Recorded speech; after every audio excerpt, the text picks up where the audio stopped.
Think about you, you.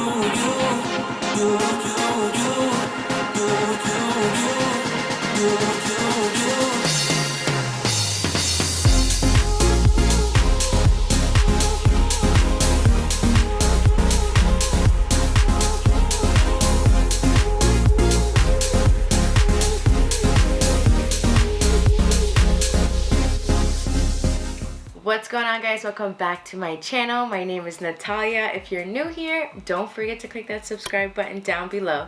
And if you're a current subscriber already, thank you so much for subscribing. You already know what's good. So this week's video is actually going to be my last video when it comes to my breast augmentation series. I do think in the future I'll do a couple month post-op with you guys, just check in with you guys in a little bit. But as of right now, this is going to be the last video I post about this experience. I wanted to divide it up into 3 sections so you guys really got my experience from the beginning to the end. So this is going to be the last video talking about kind of my post-op experience, things to look out for, especially if you're going to this specific doctor, things to what to expect and everything like that. If you have any questions, you can kind of come up with your questions now so that when you go to the doctor, you'll be able to ask him these things. But I want to share with you guys just some things that I feel like would be good to know if I was going into a surgery with this specific doctor, kind of how the healing process is. And then at the end, I'm going to answer some questions you guys sent to me so you guys can kind of have an idea of what you're about to get into if you do choose this doctor. So without further ado, let's get right into this week's video. So when it comes to my post-op experience, the day after my surgery, I'll actually leave a clip on the screen right here of what I look like right after surgery. My whole chest was swollen, and be aware the middle of your chest is a little bit swollen.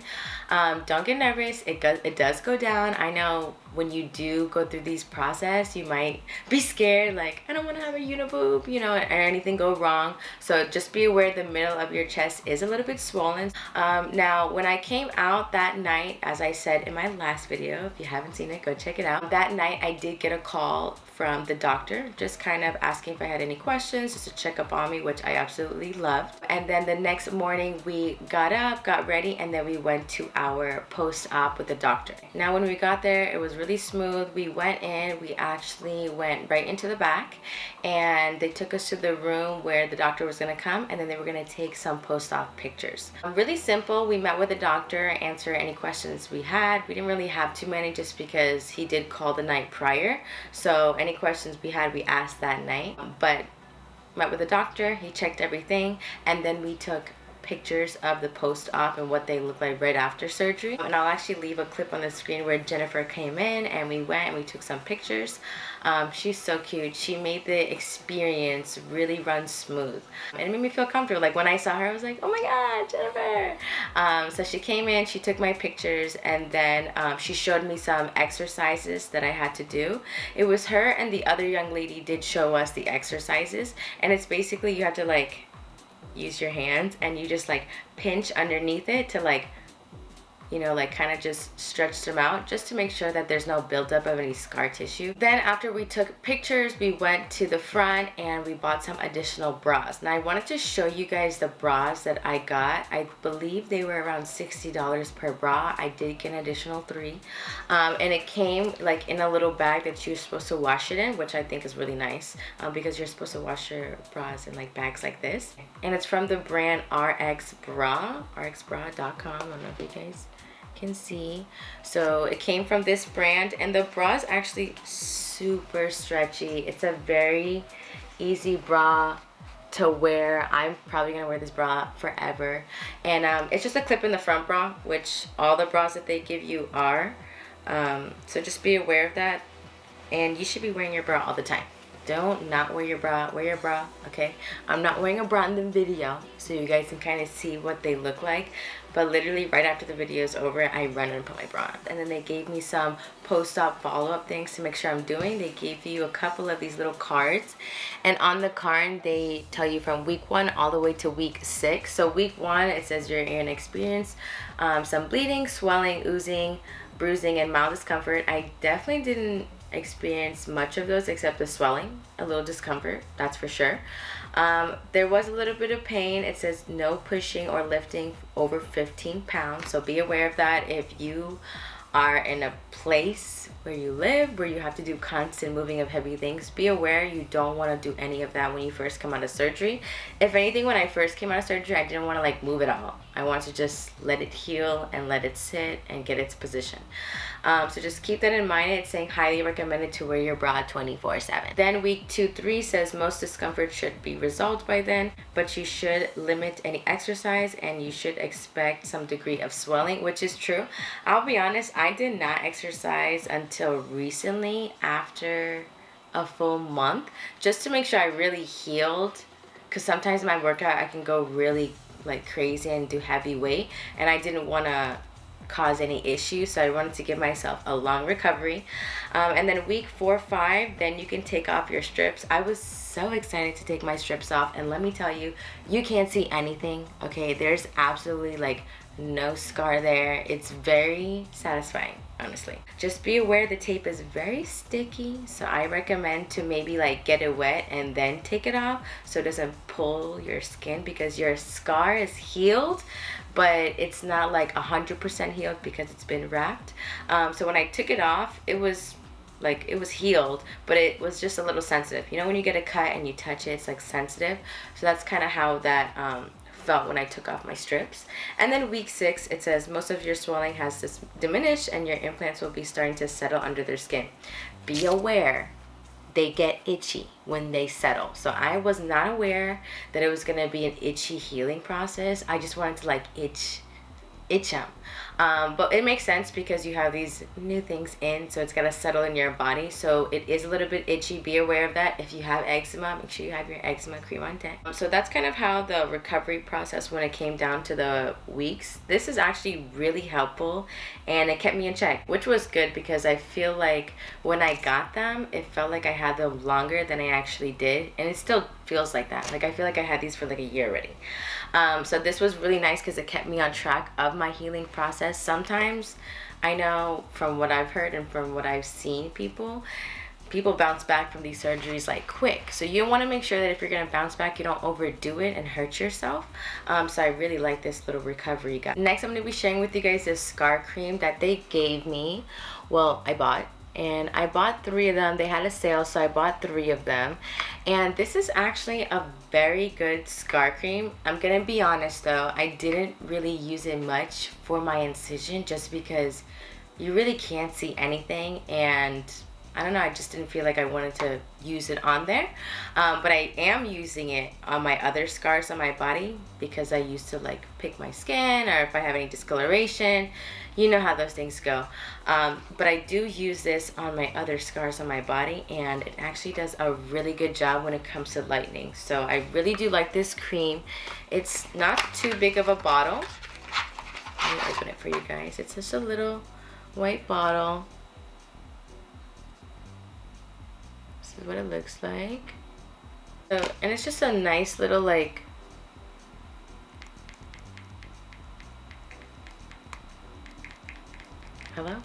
hello, there it is.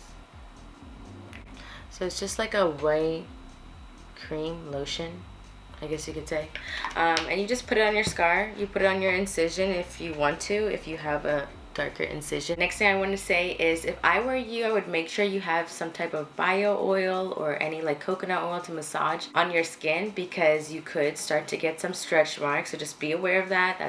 That could happen. I know for me, I was getting a few stretch marks up here, so you want to make sure that you stay hydrated. So I put oil every day all over, and then I put lotion on top, so I can make sure my skin is hydrated even though it is being a little bit more stretched. Then the last thing I want to point out is, if I were you, I would ice them, just because I know the healing, because it's healing and it's pressure, it's like almost like a little warm when you first have them. So I put ice on it, and that really helped with like kind of like numbing the pain, or like numbing the sensation, especially that itchy feeling. Put ice. So now I'm gonna go through some questions that I got from you guys, because I really want to give you guys a detailed answer. I got some detailed questions, so I think it's only fair you guys get a detailed response. So first question is actually from Cherry Gordon. Thank you so much for watching my videos.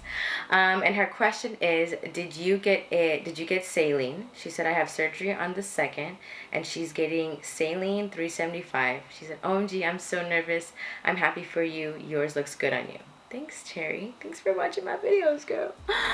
So for me, I ended up choosing the silicone just because with the look that I wanted, that was a better fit for me.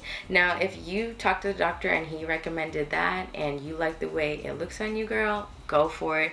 Whatever choice you make, and if the doctor recommends for you to continue with that choice based on what you're looking for, I say go for it. At the end of the day, you kind of know what you want, but the doctor is a professional, so if he's recommending or he's saying that's a good choice of an implant for you, then I say go for it. I'm super excited for you. You know, just make sure that you ask questions. If anything goes wrong, make sure you speak to the doctor. But I'm excited for you. Yours are gonna look so good. Next question I got was from Razan Alatabi. I'm sorry if I'm saying your name wrong. And it wasn't under the muscle. So yes, I did choose under the muscle, and the doctor did recommend that. Just because it's a little bit better to do under the muscle based on what I wanted and what I do for a living. It was just a better choice for me. So yes, I did do under the muscle. Now this question I thought it was a great question. This was something that I was curious about, and the question is from Excalibur 18. And she said, thank you so much for posting this, girl. You're welcome. Thank you so much for watching. Very informative. I'm actually getting surgery soon too, and I was wondering if you can explain a little bit more about what it's like to be put asleep. This is the part that freaks me out. Like, what does it feel like? How do they do it? What does it feel like when they put the stuff in you? Do you get sleepy, or is it like you're wide awake and you're instantly out? Could you have stayed awake if you would have tried, or is it even possible? But basically, do you remember that part? Thanks, it would be so helpful. So this is actually a great question. For me, I know going to surgery, that was one thing that I was worried about, or I guess didn't know what to expect, just because you really don't know what to expect when it comes down to that. So you want to make sure that, you know, you're healthy and you're good. That's why they do blood work, to make sure everything's good before they do that. But the anesthesia, it's really simple. So the day of the surgery, you go in and then they check all your vitals. They make you pee in a cup, make sure you're not pregnant, make sure you're good, so that when you go into surgery and you are put asleep, you're gonna be okay while you're asleep. So right before I walked into the surgery room, they do put a little needle in you, and then they close it. And then, so this, just be aware of this, when you go into like the surgery room, you like go into the back. When you walk in, it's kind of like this big room, and then you see the table in there, and the young lady just basically says, okay, just come down, lay down, relax a little bit. And once you lay down in the bed, that's for me when it hit me. When I was like on the surgery table, I was like, oh wow, like I'm gonna do this right now. And then all she said was that, okay, sweetie, I'm gonna put this in you, and you're gonna feel like you drank wine on an empty stomach. And I was like, okay, I've kind of done something similar. This shouldn't be too bad. So I looked at her and I was like, okay. And then I looked over to the other young lady who walked in, and then when I looked at the light, I was out. Then when I woke up, I was being rolled to my car and I had my boobs on my chest. Next question I got was from Johan Nascimento. Sorry if I'm saying your name wrong. And she just asked, how many cc's did you end up with? So I ended up choosing the 350 cc. Now the doctor did recommend a little bit bigger, and a part of me wishes I went a little bit bigger. But for me, I was like, it's easier to go up than it is to go up and down. So I was like, let me just do 350. So I ended up with the 315 silicone gummy bear. All right, guys, that is pretty much it when it comes down to it. I did get some more questions. However, they were kind of the same questions, just a little bit more people who asked. But I hope this video was helpful for you if you're gonna be going through your process with this specific doctor. I'm so excited for you. I hope you have just as a smooth experience as I did. But that's pretty much it when it comes to this week's video. I hope you guys enjoyed. Don't forget to like, comment, subscribe, and share. And I'll see you guys in my next video. Bye.